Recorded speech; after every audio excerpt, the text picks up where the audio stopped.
one thing I noticed about this lens when I was doing a bit of video and testing with the Nikon D3500, the stabilization is a little bit weird at times.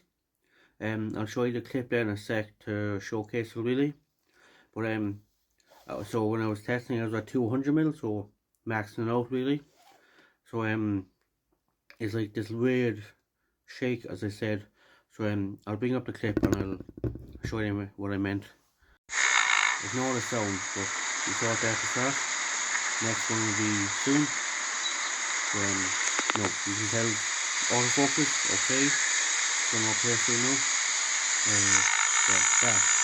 See that kind of is like becoming. So at the end there, it was kind of like it's like it was wavy, kind of going like that, you know.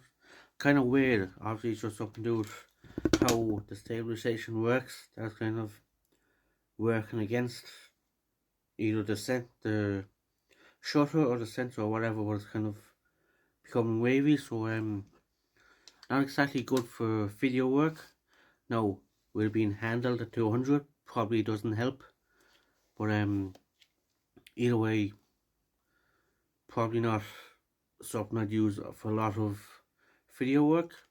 Now, I'll get this onto a tripod and I'll do more video work with it just to see how it turns out with that. But the autofocus seems fairly good.